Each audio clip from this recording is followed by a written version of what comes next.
लौकी में बारात। किसी गांव से एक बार एक बारात निकली। बारात बैंड बाजे के साथ नाचते गाते जा रही थी। जेठ का महीना था। आसमान में हल्के फुल्के बादल छाए हुए थे। बारात पैदल ही चल रही थी।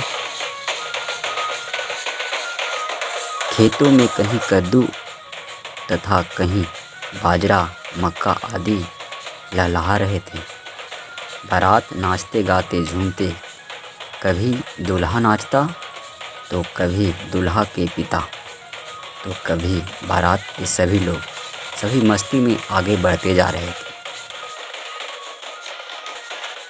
तभी कुछ समय के बाद आसमान में बादल छा गया और बारिश शुरू हो गई।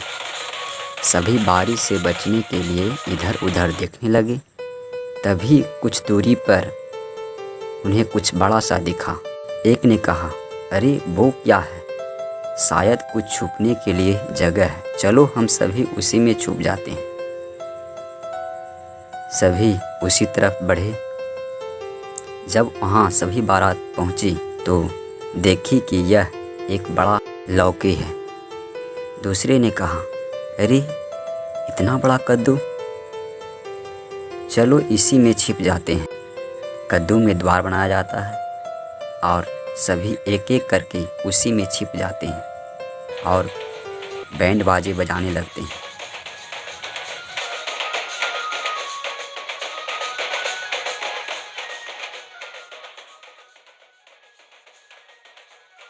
बहुत समय हो जाता है लेकिन बारिश छूटने का नाम नहीं लेती।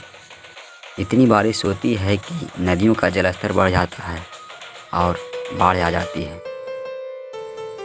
और कद्दू जलधारा में बहने लगता है और बहते जाता है, बहते जाता है।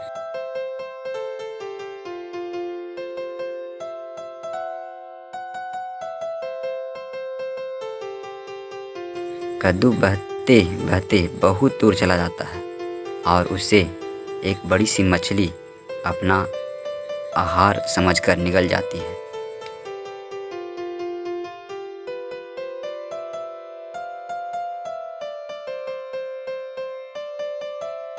फिर उस मछली को कुछ मछुआरे पकड़ लेते हैं।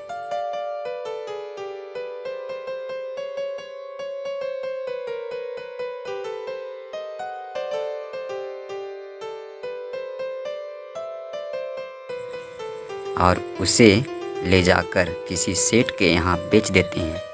सेठ के यहाँ उसकी बेटी की उसी दिन बारात आने वाली होती है, इसलिए सेठ बारात को खिलाने के लिए यह बड़ी मछली खरीद लेता है।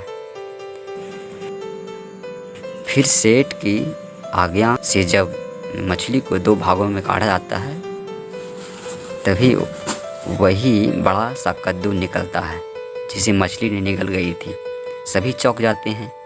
सेठ, इतना बड़ा कद्दू, क्या माजरा है? तभी सेठ की नज़र कद्दू में बने द्वार पर पड़ती है और उसमें कुछ आवाज़ आती है। सेठ, अरे इसमें कैसी आवाज़, खोलो तो इसे। जब गेट खुलता है सभी बारात बैंड बाजे के साथ बैंड बजाते हुए बाहर निकलते हैं। संयोग से बारात उसी जगह पहुंचता है जहां जाने के लिए चला था। सेठ अपने बारात को पहचान जाता है और लड़के के पिता से गले मिलता है।